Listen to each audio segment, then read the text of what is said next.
नमस्कार दोस्तों, राजस career private limited के ऑफिशियल यूट्यूब चैनल पर मैं विश्वा वर्मा आप सभी का स्वागत करता हूं। आज के इस वीडियो में हम प्रॉफिट लॉस से जुड़े हुए कुछ क्वेश्चन देखेंगे।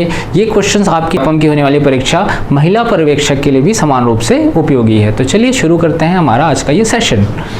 देखिए, सबसे पहले कुछ कॉन्सेप्ट जान लेते हैं। कॉन्सेप्ट क्या क्या होंगे, देखिए कॉन्सेप्ट समझ लेते हैं। देखिए, जिस प्राइस पे किसी वस्तु को खरीदा जाता है उसको बोला जाता है क्या, कॉस्ट प्राइस। ठीक है, जिस प्राइस पर किसी वस्तु को खरीदा जाता है उसको बोलते हैं कॉस्ट प्राइस या इसी को क्रय मूल्य कहा जाता है। ठीक है, और जिस प्राइस पर किसी वस्तु को बेचा जाता है वो क्या कहलाता है, विक्रय मूल्य या सेलिंग प्राइस, एसपी कहा जाता है। अब देखिए, अगर एसपी ज्यादा है सीपी से, यानी कि कम में खरीद के आप ज्यादा में बेच रहे हैं, तो हमेशा क्या होगा, लाभ होगा, प्रॉफिट होगा। और प्रॉफिट के लिए क्या होगा, फॉर्मूला एसपी माइनस सीपी हो जाएगा। ठीक है, इसी प्रकार से अगर कभी भी सीपी ज्यादा हुआ एसपी से, तो इस कंडीशन में क्या होता है, हानि होती है। अब ये हानि जो होगी ये कैसा निकलेगा, सीपी में से एसपी घटा देंगे। तो आप ये कह सकते हैं कि लाभ और हानि जो है सीपी और एसपी का अंतर ही तो है, अलग कुछ भी नहीं, अंतर ही है। आप भले माइनस करते वक्त आगे पीछे करके रख रहे हैं, लेकिन कुल मिला के यहाँ आप देख रहे हैं कि इनका अंतर है। अब ये अंतर बोल दिया तो यहाँ पे लाभ भी हो सकता है, यहाँ पे हानि भी हो सकता है। अब प्रश्न में आपको चीज समझना होगा कि कब लाभ है और कब हानि है। मान लीजिए प्रश्न में प्रतिशत लाभ दे रखा है तो आपको समझना पड़ेगा कि एसपी माइनस सीपी दे रखा है। प्रतिशत हानि दे रखा है तो आपको समझना पड़ेगा सीपी माइनस एसपी दे रखा है। इसके अलावा प्रतिशत का फॉर्मूला बता देते हैं, प्रतिशत लाभ का फॉर्मूला।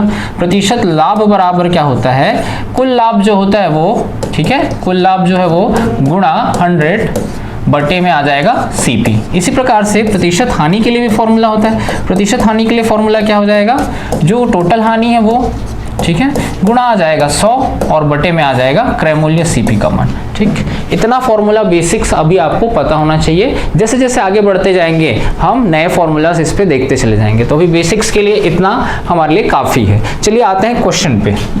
ठीक, क्वेश्चन क्या बोले, देखिए, क्रय मूल्य तथा विक्रय मूल्य के मध्य अंतर 221 है। ठीक है, यदि लाभ प्रतिशत, देखिए क्या दे रखा है, लाभ प्रतिशत 70% है, तो विक्रय मूल्य एसपी का मान आपसे पूछा है। अंतर दे रखा है और लाभ प्रतिशत भी दे रखा है, यानी कि सीधी सी बात है ये एसपी माइनस सीपी का ही मान दे रखा है। और लाभ प्रतिशत का फॉर्मूला भी हमने पढ़ा, तो लाभ प्रतिशत के फॉर्मूले में अगर मान रखेंगे तो लाभ प्रतिशत, देखिए एक बार फॉर्मूला देख लेते हैं। प्रतिशत लाभ या लाभ प्रतिशत ये होता है लाभ गुणा 100 बटे क्रय मूल्य। ठीक है, ये होता है। अब देखिए यहाँ से लाभ कितना निकल गया है, लाभ प्रतिशत दे रखा है कितना, 17। ठीक, प्रतिशत में दे रखा है लेकिन मान केवल उसका संख्यात्मक मान रखेंगे 17, कोई बटे में 100 मत कीजिएगा, ओनली 17 रहेगा। लाभ, अब देखिए यहाँ पे लाभ हो रहा है क्योंकि हमको बोला ही है प्रश्न में प्रतिशत लाभ दे रखा है, यानी लाभ यही दे रखा है आपको कितना, 221 रुपए, और गुणा में आ जाएगा 100 और बटे में आ जाएगा क्रय मूल्य। ठीक, अब देखिए क्या दे रखा है आपको, यहाँ से 17 से इसको काट देते हैं, 17 एकम 17, यहाँ से कितना बचेगा, 5 बच जाएगा, 17 या 51 हो जाएगा। सीपी का मान कितना निकल के आ गया, सीपी का मान निकल के आ गया 1300। ठीक है, 1300 निकल के आ गया है। और यहाँ पे दिया हुआ है कि 221 रुपए का अंतर है, किस पर, एसपी और सीपी पर। यही तो लाभ है, तो इतना ही लाभ लेकर बेचा जा रहा है, तो बेचने से क्या हो जाएगा, अब यहाँ से इतना लाभ लेके बेचने पर इसका विक्रय मूल्य निकल के आ जाएगा, ये हो जाएगा 1521 रुपए मात्र। ठीक है, तो इस तरीके से क्वेश्चन को सॉल्व कर सकते हैं। ठीक, ऑप्शन इसका सी सही हो जाएगा। नेक्स्ट क्वेश्चन देख लेते हैं इसी तरीके से। नेक्स्ट दे रखा है क्रय मूल्य तथा विक्रय मूल्य के मध्य अंतर कितना दे रखा है, 12.54 रुपए। यदि हानि प्रतिशत दे रखा है 33% है, तो क्रय मूल्य ज्ञात कीजिए बोल रहे, क्रय मूल्य आपसे इसमें पूछा गया है। तो अभी देखिए अंतर अभी भी बोला है, क्रय मूल्य और विक्रय मूल्य का अंतर, लेकिन यहाँ पे क्या दिया है, हानि का प्रतिशत दे रखा है। यहाँ पे किसका प्रतिशत है, हानि का प्रतिशत। तो फॉर्मूला भी हम देखें, प्रतिशत हानि बराबर क्या होता है, कुल हानि जो है वो, ठीक, गुणा 100 बटे में क्या आएगा, सीपी। ठीक, तो टोटल हानि कितना हो रहा है, यहाँ पे 12.54 का टोटल हानि है, गुणा क्या आ जाएगा, 100 आ जाएगा बटे क्रय मूल्य, और यहाँ पे और किसका मान रखेंगे, आपको प्रतिशत हानि का मान 33% रखना होगा। बस इतना ही काम था इसमें। अब इसको सॉल्व करेंगे तो देखिए दशमलव के बाद दो अंक है यहाँ पे और यहाँ पे 0 है, तो जब गुणा करेंगे तो ये दशमलव हट जाएगा। ये दशमलव के बाद से ये जो अंक दिए हो इसकी वजह से ये 100 जो है वो कट गया, तो आपके पास अब आपके पास क्या बचा है, 1254 बचा है। तो इसको कितने से कैंसिल कर सकते हैं, 11 से आप आप कर सकते हैं, 11 तिया 33, इसको काट लेते हैं, 11 कम 11, फिर 11 कम 11, 4 बचेगा, 11 चौक 44, 3 से और कट जाएगा ये, 3 तिया 9, 2 बचेगा, 3 अट्ठे 24। सीपी का मान कितना आ रहा है यहाँ पे देखिए 38 रुपये सीपी का मान आ गया। ठीक है, यहाँ पे यही पूछा था कि क्रय मूल्य कितना है, तो क्रय मूल्य कितना है 38 रुपये, इसका ऑप्शन डी सही हो जाएगा। ठीक है, इसी तरीके से नेक्स्ट क्वेश्चन देख लेते हैं। नेक्स्ट क्वेश्चन क्या बोला है, एक घड़ी का क्रय मूल्य कितना दे रखा है, सीपी दे रखा है 530 रुपये, यदि हानि प्रतिशत 24% है तो हानि का मान क्या है। ठीक, हानि या लाभ, लाभ या हानि जब कभी भी होता है हमेशा याद रखिए उसको क्रय मूल्य पर ही होता है, जब तक कि प्रश्न में ना कहा जाए तब तक हमेशा किस पर कैलकुलेट किया जाता है, कॉस्ट प्राइस पर ही कैलकुलेट किया जाता है। अब देखो क्या दे रखा है, क्रय मूल्य दे रखा है और हानि प्रतिशत दे रखा है, तो 530 पर हानि हो रहा है, कितने का हानि हो रहा है 24% का हानि हो रहा है, तो इसका 24% निकाल लेते हैं। ठीक, 24% निकाल लेते हैं, यहाँ से ये एक जीरो कट जाएगा और कुछ कट रहा है देखिए, यहाँ से आप यहाँ से कैंसिल आउट कर सकते हैं और इनको चाहे तो गुणा भी कर सकते हैं, और यहाँ से गुणा करेंगे अगर तो ये आ जाएगा 24 का गुणा 3 से 72 का तो हासिल आया 7, और 24 पंचे 120 और प्लस 7 127 हो जाएगा ये, और यहाँ पर 10 है तो 1.1 के बाद दशमलव लग जाएगा, 127.2, इतने की क्या हो रही है यहाँ पे हानि हो रही है, लॉस हो रहा है इतने का। ठीक है, आपको क्या पूछा है, हानि का मान रुपए में, तो हानि का मान रुपए में कितना आ रहा है 127.2, ये ऑप्शन ए सही हो जाएगा। ठीक, इस तरीके से नेक्स्ट क्वेश्चन देख लीजिए, किसी वस्तु को कितना 524 रुपए में बेचने पर उतना ही लाभ होता है जितना उसे 452 रुपए में बेचने पर हानि होती है, तो वस्तु का क्या पूछा यहाँ पे, क्रय मूल्य पूछा गया है। देखिए क्रय मूल्य यहाँ बीच में रहता है, यहाँ पे थोड़ा समझेंगे, क्रय मूल्य बीच में रहता है ये, और यहाँ पर देखिए अगर प्रॉफिट लेके बेचा जा रहा है तो यहाँ पे इसका सेलिंग प्राइस विद प्रॉफिट, ठीक है, प्रॉफिट के साथ सेलिंग प्राइस, और यहाँ पे अगर बेच रहा है तो लॉस के साथ सेलिंग प्राइस, अब बीच में आता है सीपी। अब यहाँ पे क्या बोला है, 524 रुपए में बेचने पर कितने में बेच रहा है, 524 रुपए में बेच रहा है तो उतना ही लाभ होता है बोल रहे हैं, तो 524 को इस तरफ लिख लीजिए। अब यहाँ पे कुछ लाभ हो रहा है, यहाँ से सीपी से कैलकुलेट कर लिए, एक्स का लाभ हो रहा है मान लेते हैं, जितना उसे 452 में बेचने पर हानि होती है, तो यहाँ पर हानि के साथ बेच रहा है तो उतने का हानि हो रहा है, यहाँ से यहाँ तक कितना एक्स का, तो बराबर टोटल कितना हानि हो रहा है, 2x की हानि हो रही है, ये मान सकते हैं, तो 2x बराबर क्या है, यहाँ से यहाँ तक की दूरी देख लीजिए कितना है, इन दोनों को जोड़ देते हैं उतनी ही दूरी होगी, तो ये कितना आ जाएगा आपका 4 और 2 6 हो जाएगा, 2 और 5 7 हो जाएगा, 5 और 4 9 हो जाएगा, और 2 से इसको कैंसिल कर देंगे तो x का मान कितना हो जाएगा, 2 चौक 8 हो जाएगा, 2 अट्ठे 16, 2 अट्ठे 16। हमको क्या पूछा है, वस्तु का क्रय मूल्य यानी बीच वाला मान निकालना था, क्रय मूल्य यही निकल गया 488 रुपये, ऑप्शन सी इसका सही हो जाएगा। ठीक है, इसी तरीके से नेक्स्ट देख लेते हैं। नेक्स्ट हमको क्या बोला है कि राम एक वस्तु को बेचकर 30% लाभ कमाता है, राम एक वस्तु को बेचकर 30% लाभ कमाता है, इसे क्रय मूल्य के स्थान पर यदि विक्रय मूल्य पर गणना की जाए तो लाभ प्रतिशत कितना होगा। देखिए मैंने अभी आपको कॉन्सेप्ट बताया था कि हमेशा लाभ या हानि किस पर होता है, क्रय मूल्य पर होता है, लेकिन कभी कभी कहता है प्रश्न पे कि विक्रय मूल्य पर लाभ या हानि ज्ञात करने के लिए, तो ऐसी स्थिति में क्या करेंगे हम देखिए। पहले क्या बोले, राम एक वस्तु को 30% लाभ कमाता है, बेचकर 30% लाभ कमाता है, मान लेते हैं उस वस्तु का क्रय मूल्य कितना है, क्रय मूल्य 100 रुपए मान लिए, ठीक, और उसको बेच रहा है, प्रॉफिट हो रहा है कितने का 30%, यानी 100 में 30% मतलब 30 ही होगा, और फिर उसका सेलिंग प्राइस कितना निकलेगा, 30 रुपए कमा के बेच रहा है यानी 130 रुपए में बेचा। अब क्या बोल रहे हैं, इसे क्रय मूल्य के स्थान पर यदि विक्रय मूल्य पर गणना किया जाए तो प्रतिशत लाभ का फॉर्मूला क्या होता है, प्रतिशत लाभ होता है लाभ, ठीक है, गुणा 100। अब लेकिन क्रय मूल्य पर नहीं बोल रहे हैं, यहाँ पर क्या बोल रहे हैं, विक्रय मूल्य एसपी पर, तो कर लीजिए यहाँ पे। देखिए लाभ कितने का है, 30 रुपए का लाभ है, गुणा आएगा 100, और यहाँ पे अब एसपी रखेंगे कितना, 130 रुपए।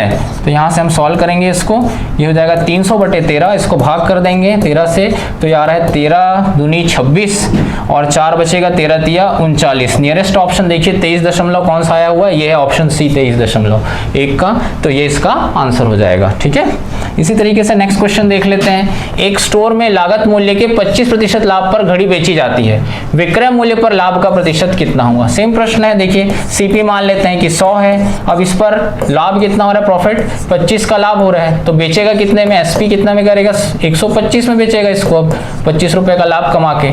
अब यहाँ पर विक्रय मूल्य पर लाभ का गणना करना है, तो प्रतिशत लाभ क्या हो जाएगा, टोटल लाभ कितना है 25 रुपए का लाभ है, गुणा में फॉर्मूले से होता है 100, बटे में हम लेंगे क्या, विक्रय मूल्य, क्योंकि विक्रय मूल्य पर गणना करने बोला है, तो यह आ जाएगा 125। अब इसको काट देंगे, 25 से ये कितने बार में कटेगा, 5 बार में, और 5 से ये कट जाएगा कितना, 20 बार में कट जाएगा। तो 20% इसका लाभ, मूल्य पर प्रतिशत लाभ कितना हो गया, 20%। ऑप्शन बी सही हो जाएगा। इसी तरीके से नेक्स्ट क्वेश्चन देख लेते हैं। नेक्स्ट क्या दे रखा है, एक दुकानदार 1140 रुपए प्रति किलोग्राम की दर से पिस्ता बेचता है और 5% हानि वहन करता है। अब उसने 1260 रुपए प्रति किलोग्राम से बेचने का फैसला किया, तो इसका परिणाम क्या होगा। यह परिणाम आपको दे रखा है कि अगर लाभ होता है तो कितने प्रतिशत का, हानि होगी तो कितने प्रतिशत की होगी। तो देखो 1140 रुपए प्रति किलोग्राम की दर से बेचा है, एसपी दे रखा है, और हानि कितने का हो रहा है, 5% का हानि हो रहा है। तो 5% का हानि हो रहा है, यानी अगर 100% पूरा मूल्य रहा होगा उसका, उसमें से 5% हानि पे बाकी जो बचता है, यानी कितना परसेंट बच गया, 95%। 95% में इतने में बेचा है, यानी कि हम ये कह सकते हैं कि 95% बराबर है किसके, 1140 के बराबर है। ठीक, इसको काट सकते हैं आप चाहें तो 5 से काट सकते हैं, 5 से या 19 से भी काटेंगे, कट जाएगा। 5 से काट लीजिए, 5 से ये 19 बार में कटेगा, 5 से ये 2 बार में, फिर 2 बार में, फिर 8 बार में, फिर 19 से काट सकते हैं इसको। अब यहाँ से 19 से काटेंगे, कितने बार में कटेगा, देखिए 19 से कम 19 हो जाएगा, 3 बचेगा, 19 दूनी 38, यानी 1% का जो मान निकल के आ रहा है वो कितना आ रहा है, 12। अब आपको क्या बोला है, अब उसे 1260 रुपए प्रति किलोग्राम की दर से बेचना है। तो पहले तो कॉस्ट प्राइस निकालना पड़ेगा। कॉस्ट प्राइस कितना होता है, 100% होता है। तो 100% यानी यहाँ 2 जीरो लगाया तो इधर भी 2 जीरो लगाना पड़ेगा।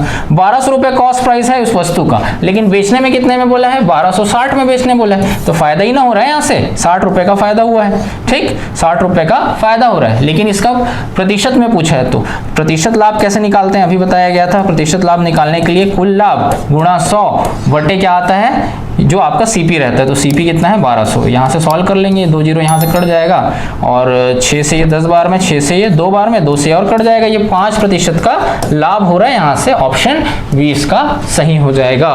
ठीक है, इसी तरीके से नेक्स्ट देख लेते हैं। नेक्स्ट हमको क्या बोला है, किसी पुस्तक विक्रेता ने 500 पाठ्य पुस्तकें कितना, 20,000 रुपए में खरीदी। वह उन्हें ऐसे लाभ पर बेचना चाहता है ताकि उसे 50 पुस्तकें निःशुल्क पड़े। उसे कितने प्रतिशत लाभ पर अपनी पुस्तकें बेचनी चाहिए। देखो, उन्होंने जो विक्रेता है वो क्या कर रहा है, पहले 500 किताबें तो खरीद लिया, खरीदने के बाद उसका रेट कितना पड़ा, उसको 20,000 रुपए पड़ रहा है टोटल 500 का।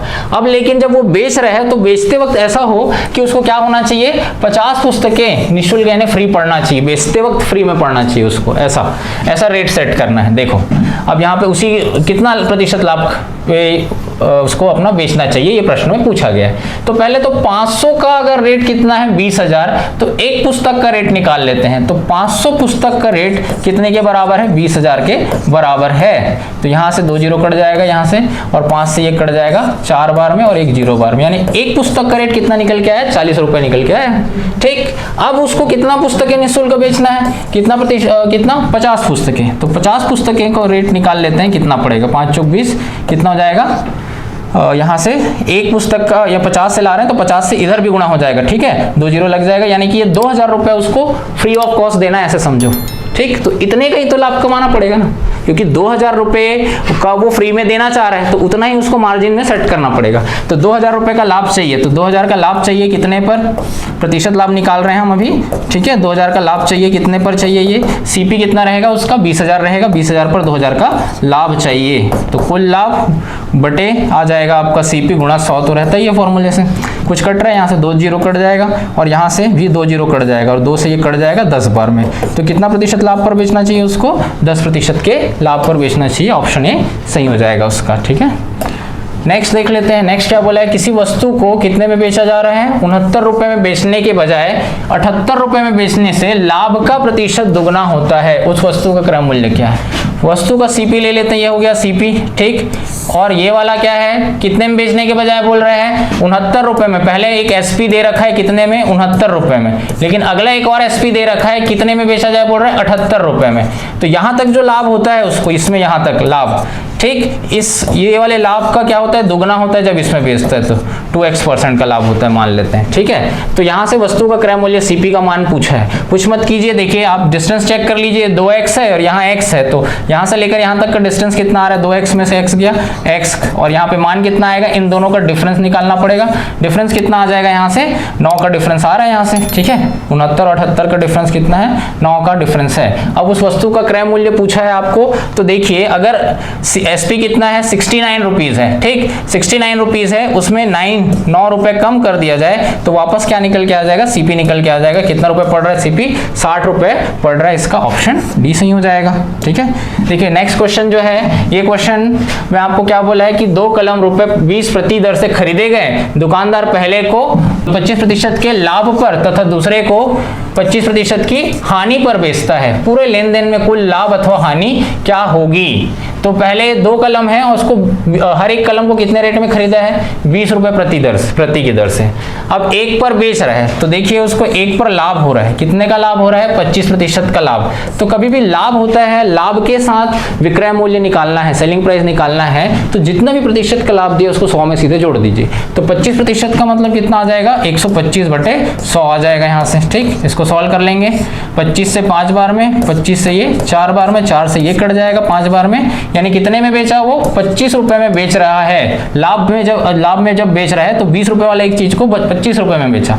अब जब वो हानि पे बेच रहा है एक को, तो दूसरा क्या हो रहा है यहाँ पे 25% का हानि। तो जब कभी भी हानि होता है तो क्या किया जाता है, 100 से माइनस करके लिया जाएगा उसको। जैसे लाभ में आपने 100 में प्लस करके लिखा था, तो यहाँ पे 100 में माइनस करके ले लेंगे, कितना हो जाएगा, ये हो जाएगा 75/100, ठीक है। इसको काट लेते हैं, 25 दिया 75, 25 चौक 100, 4 से ये कट जाएगा 5 बार में, ठीक। तो ये कितना आ जाएगा, 5 दिया 15, ठीक। यहाँ से उसका क्या निकल गया, सेलिंग प्राइस निकल गया। तो उसने टोटल कितने में खरीदा, पूरा लेन देन का बात हो रहा है, तो पूरा लेन देन में पहले वाले लेन टोटल कितना पड़ा उसको, 20 रुपए प्रति की दर से 2 ठोक लिया था, यानी कि 40 रुपए टोटल पड़ा, ठीक। और बेच रहा है कितने में, यहाँ से आप जोड़ देंगे तो आप देख सकते हैं कितना आ रहा है, ये 40 रुपए आ रहा है, यानी जितने में खरीदा है उतने में वो बेच दे रहा है। तो जितने में खरीद के उतने में बेच रहा है, तो ना तो उसको लाभ हो रहा है और ना ही हानि हो रहा है। तो इसका ऑप्शन ए सही हो जाएगा, कोई लाभ या हानि नहीं, ठीक है। तो ऐसे ही वीडियोस देखने के लिए बने रहिए राजहंस कैरियर प्राइवेट लिमिटेड।